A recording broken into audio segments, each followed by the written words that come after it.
Group 1 TGPSC group 1 పై high court తీర్పు పట్ల అభ్యర్థులు హర్షం వ్యక్తం చేస్తూ ఉన్నారు. సో ఇప్పుడు ఈ రాజకీయాల క్రాస్ ఫైర్లో తెలంగాణ విద్యార్థులు చాలామంది చిక్కుకున్న పరిస్థితి. సో దీనికి సొల్యూషన్ ఏంటి? ఎందుకంటే ఇనిషియేషన్ మీరే తీసుకున్నారు, మీ ఆధ్వర్యంలోనే కేసు నడిచింది కాబట్టి ఏం చెప్తారు? మీరు చెప్పే సొల్యూషన్ ఏంటి? మీరు ఇచ్చే సొల్యూషన్ ఏంటి? ఎస్ అండి, ఇప్పుడు group 1 Telangana public service commission group 1 వివాదంపై తెలంగాణ హైకోర్టు ముఖ్యంగా జస్టిస్ నామవరపు రాజేశ్వరరావు గారు ఇచ్చిన ఒక మాన్యుమెంటల్ జడ్జిమెంట్ అనేది ఒక అద్భుతమైనది. తెలంగాణ చరిత్రలో ఉండబోతుంది. తెలంగాణ చరిత్రలో అద్యమాల పురిటిగడ్డ అయినా నేను ఎప్పుడు చెప్తూ ఉంటాను. విద్యార్థులు రోడ్డు మీదకి రాకుండా రాజ్యాంగ వ్యవస్థని, ఇండియన్ జ్యుడిషియల్ వ్యవస్థ నమ్ముకునే పోరాడిన ఒక అద్భుతమైన ఉద్యమం అనమాట. సుమారు 31,000 మంది విద్యార్థులు ఈ ఫిలిమ్స్ అటెండ్ మెయిన్స్ ఎగ్జామ్ రాయాలి, కానీ 21,000 మంది రాశారు. అప్పుడు కూడా చాలా హైలీ డిస్టర్బెన్స్లో రాశారన్నమాట. 10,000 మంది రాయలేదు. ఇప్పుడు 21,000 మంది రాస్తే రిజల్ట్ వచ్చింది. కానీ తెలుగు మీడియం ఇప్పుడు కోర్టు 220 పేజీల తీర్పులో భయంకరమైన వాస్తవాలు బయటకు వచ్చినాయి. 9 రకాల సాక్ష్యాలతో వల్ల ఆయన అద్భుతమైన జడ్జిమెంట్ ఇవ్వడం జరిగింది. అందులో ఇన్ఎఫిషియెంట్గా ట్రాన్స్పరెన్సీ, పారదర్శకత లేకపోవడం, తెలుగు మీడియం అభ్యర్థులకి భయంకరమైన అన్యాయం జరగడం, 54 మంది 563 పోస్టుల్లో కేవలం 54 మంది తెలుగు విద్యార్థులు ఉన్నారు. 510 మంది వరకు కేవలం ఇంగ్లీష్ మీడియం. అంటే అక్కడ ఏం జరిగింది? తర్వాత తెలుగు మీడియానికి అంత అన్యాయం జరిగే విధంగా ఎవాల్యుయేషన్ ప్రాసెస్ అన్సైంటిఫిక్, పక్క నెంబర్లకు వీళ్ళ రావడం, తర్వాత తెలంగాణ పబ్లిక్ సర్వీస్ కమిషన్ వాదన కూడా చేయలేని పరిస్థితులు అక్కడ వచ్చేసింది. కాబట్టి జడ్జిమెంట్ ఒక ఏకపక్షంగా అక్కడ ఆర్గ్యుమెంట్ జరిగింది కాబట్టి జడ్జిమెంట్ వచ్చింది. ఇప్పుడు ఈ జడ్జిమెంట్ వచ్చిన తెలంగాణ విద్యార్థుల యొక్క, అంటే లక్షలాది మంది తెలంగాణ విద్యార్థుల భవితవ్యం ఇప్పటికీ పెద్ద బిగ్ క్వశ్చన్ మార్క్ అండి, ఒక పెద్ద ప్రశ్నార్థకం. ఎందుకంటే అధికారంలో ఉన్న పార్టీ, అపోజిషన్లో ఉన్న పార్టీలు తెలంగాణ ఏర్పడిన తర్వాత ఇప్పటివరకు నోటిఫికేషన్ జరిపించలేకపోయారు దిగ్విజయంగా. 10 సంవత్సరాల కాలంలో టీఆర్ఎస్ ప్రభుత్వం విఫలమైంది, 2 లీకేజీలు జరిగినాయి. తర్వాత ఈ ప్రభుత్వం వచ్చిన ఫిలిమ్స్ మళ్ళీ నోటిఫికేషన్లో ప్రాబ్లము, జీవో 29 అనేది జీవో 55 వివాదాలు, తర్వాత మెయిన్స్ ఎగ్జామ్ పెట్టారు, ఏదో ఇది పెట్టినా ఇప్పుడు ఈ వివాదం కోర్టులో ఇరుక్కుపోయింది. ఇప్పుడు డివిజన్ బెంచ్కి వెళ్తారా, మళ్ళీ సుప్రీంకోర్టుకి వెళ్తే మరి ఎన్ని సంవత్సరాలు? కాబట్టి విద్యార్థులకి చాలా పెగ్గెస్ట్ ఛాలెంజ్ అండి. ఎందుకంటే రూపాపాప పోగు చేసి అక్కడ కేసులు వేసి గెలిచి కూడా జరిగిందనమాట. మళ్ళీ రూపాయలు ఎన్నెన్ని పోగు చేస్తారు? ఎంత కష్టం అండి ఇది. ఎవరు మోరల్ రెస్పాన్సిబిలిటీ ఇక్కడ వహించాలి? టీజీపీఎస్సీని నడిపే రాజ్యాంగబద్ధ సంస్థ, నడిపే ఒక అద్భుత పవిత్రమైన రాజ్యాంగబద్ధ సంస్థ నడిపే వ్యక్తులు చేసిన తప్పిదానికి ఈరోజు ఎవరు బాధ్యులు? గవర్నమెంట్కి బాధ్యత అయింది, ఫ్రీ పీపుల్ బాధ్యత అయ్యారు.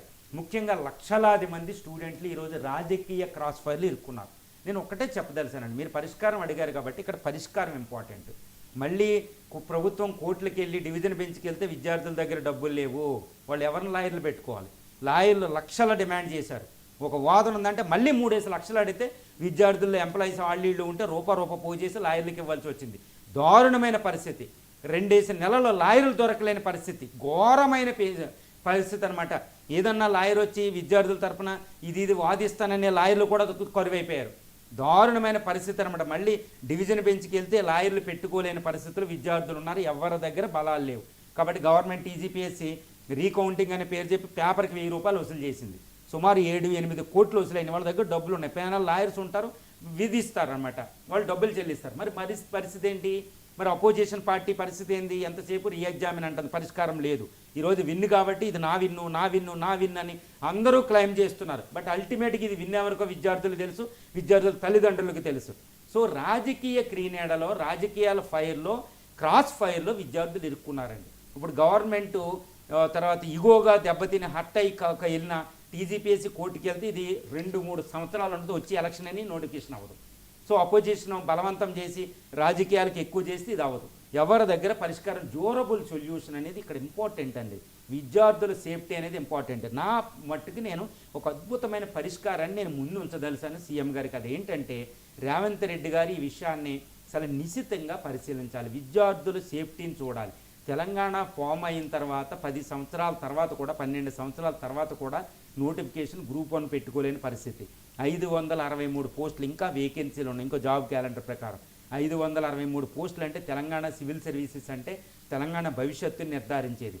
తొందరగా నోటిఫికేషన్ కంప్లీట్ అవ్వాలి. రాహుల్ గాంధీ గారు చెప్పిన ప్రామిస్ ప్రకారం కాబట్టి ఏం చేయాలి, డివిజన్ బెంచ్కి సుప్రీంకోర్టుకి వెళ్లకుండా ఇప్పుడు సింగిల్ బెంచ్ ఇచ్చిన తీర్పుని శిరసా వహిస్తూ మళ్ళా రీ ఎగ్జామిన్ పెట్టాలి. నేను చెప్పేది ఏంటంటే నో రీ ఎగ్జామిన్ అండి. ఇప్పటికీ అక్కడ జీవో 29 ఎస్సీ ఎస్టీ కేసు అని సుప్రీంకోర్టులో చాలా కేసులు ఉన్నాయి. మళ్ళీ ఇంకొక కేసు వచ్చినా ఈ ఎగ్జామ్ మళ్ళీ క్యాన్సిల్ అవుతుంది. కాబట్టి ఈ నోటిఫికేషన్ టోటల్గా క్యాన్సిల్ చేసి 563 ఇంకా వేకెన్సీలు ఉంటాయి, లేదా జాబ్ క్యాలెండర్లు ఇచ్చుకున్నా ఇది రీ నోటిఫికేషన్ ఇచ్చి జీవో 55 మళ్ళీ ఇంప్లిమెంట్ చేసి జీవో 29 క్యాన్సిల్ చేసి బీసీ అభ్యర్థులకి ఎస్సీ ఎస్టీలకి అన్యాయం జరగకుండా చాలా జాగ్రత్తగా చేసి ఒక్క లీగల్ ఎంటాంజిల్మెంట్ కూడా దీనికి హడ్డీలు అవ్వకుండా చేసి ఫ్రెష్ నోటిఫికేషన్ చాలా అతి త్వరలో ఇవ్వడం. తర్వాత సిలబస్లో కూడా కొంచెం ప్రాబ్లమ్స్ ఉన్నాయి. ఇంగ్లీష్ మీడియం వాళ్ళకి చాలా అద్భుతంగా ఇంగ్లీష్ పేపర్ ఉంది, ఓకే. మరి తెలుగు మీడియం అభ్యర్థులు ఇంగ్లీష్ పేపర్ని అధిగమించలేని పరిస్థితి ఉంది అక్కడ. కాబట్టి అక్కడ పారిటీ ఏ స్టేట్లో లేని యూపీఎస్సీ తెలుగు మీడియంలో ఒక పేపర్ పెడుతుంది, లాంగ్వేజ్ పేపరు. తెలుగు కల్చర్లో ఇది ఎందుకు పెట్టకూడదు? అక్కడ ఏపీపీఎస్సీ ఉంది, అన్ని స్టేట్లో ఉంటుంది. మరి ఇక్కడ తెలుగు పీపుల్కి తెలుగు ఈజీగా పాస్ అవుతారు, ఇంగ్లీష్ మీడియం పీపుల్ తెలుగుని దాటలేరు. వాళ్ళకు అనువుగా ఇది ఉందండి ఫిలిమ్స్లోనే. అందుకని ఇంగ్లీష్ మీడియం అభ్యర్థులు ఎక్కువ రావడం ఏంటి? ఇక్కడ ఎవరున్నారు? తెలుగు మీడియం అభ్యర్థులు ఎక్కువ ఉంటారు ఇక్కడ. అలాంటిది ప్రాబ్లం. కాబట్టి తెలుగు ఇంట్రడ్యూస్ చేసి సిలబస్ రేషనలైజేషన్ చేసి ఈ ప్రక్రియ అంతా రీనోటిఫికేషన్ అన్ని లీగల్ ఎక్స్పర్ట్స్ అంతా కలిసి అద్భుతంగా రీనోటిఫికేషన్ ఇచ్చి జరిపించాలి. టైం ఫ్రేమ్ వితిన్ 6 months లోపు అది సీఎం గారి ఆధ్వర్యంలో జరగాలి. ఎందుకంటే కింద అవినీతి జరుగుతుంది. ఆ రోజు కేసీఆర్ గారు పర్యవేక్షణ లేకపోవడం వల్ల అన్యాయం జరిగింది. KCR is a good politician. తర్వాత రేవంత్ రెడ్డి గారు అన్యాయం చేయ అవసరం లేదు, కింద వాళ్ళు ఇన్వాల్వ్ అవుతున్నారు. టీజీపీఎస్ని రిఫార్మ్ చేసి వెంటనే చైర్మన్ ఉన్న వాళ్ళు అందరూ బయటికి వెళ్తే విద్యార్థులు కోరుకునేది ఇది కేవలం 6 నెలల్లో మళ్ళీ పెడితే లీగల్ ఎంటాంజిల్మెంట్ ఉన్నాయి. యూపీఎస్సీ ఎక్స్పర్టైజ్ సజెషన్ తీసుకోవాలి, పెద్ద పెద్ద ఎక్స్పర్ట్ తీసుకుని అద్భుతంగా చేయగలిగితే బంగారు తెలంగాణలో సీఎం గారు మీరు తీసుకునే నిర్ణయం అద్భుతమని పొగుడతారు. లోకల్ బాడీలో విద్యార్థులు ఓటేస్తారు, కాంగ్రెస్ తిరుగులేదు, మళ్ళీ మీరు ఉండగలుగుతారు. రాహుల్ గారి హిందీ గారి ప్రధాని అవడానికి తెలంగాణ అనేది బేసిక్, ఇక్కడ మర్చిపోకూడదు. తెలంగాణ రోల్ మోడల్తోనే ఇప్పుడు క్యాస్ట్ సెన్సెస్ అని బీసీ రిజర్వేషన్ అని ఆయన వెళ్తున్నారు. కాబట్టి తెలంగాణలో విద్యార్థుల్లో వచ్చిన అలజడి మొత్తం కాంగ్రెస్ని రాజకీయంగా కూడా చాలా ఆపద ఉంటుందన్నమాట. కాబట్టి తెలంగాణలో రాహుల్ గాంధీని ప్రైమ్ మినిస్టర్ చేసే శక్తి తెలంగాణకు ఉందని రేవంత్ రెడ్డి గారు అన్నట్టే తెలంగాణలో విద్యార్థుల సంతృప్తి కోసం ఈ విషయాన్ని చాలా జాగ్రత్తగా ఇప్పుడు నేను చెప్పిన పరిష్కారం రాజకీయ క్రాస్ ఫైర్లో విద్యార్థుల భవితవ్యం అవ్వకూడదు. కాబట్టి రీనోటిఫికేషన్ ఇచ్చి సిలబస్ రేషనలైజేషన్ చేసి ఇప్పుడున్న కేసులన్నిటినీ నల్లిఫై చేసే విధంగా జీవో 55 ఇంప్లిమెంట్ చేస్తూ అందరికీ సమాన న్యాయంతో జై సంవిధాన్ జై భీమ్ అని రాహుల్ గాంధీ గారు అన్నట్టు ఒక సోషల్ జస్టిస్కి కాంగ్రెస్ అనేది epitome of the social justice, కాబట్టి అది ఇంప్లిమెంట్ చేస్తే బాగుంటుంది అనేది నా అభిప్రాయం అండి. ఇదే నేను రేవంత్ రెడ్డి గారికి విన్నవించుకునేది విద్యార్థుల తరఫున. రైట్, థ్యాంక్ యూ ఎంజీ రావు గారు. చాలా అంశాలకు సంబంధించి చాలా డీటెయిల్డ్గా విశ్లేషణ అందించినందుకు థ్యాంక్ యూ. ఇది ఇవాళ రావు స్టాక్స్ మరో అంశంతో మళ్ళీ కలుద్దాం.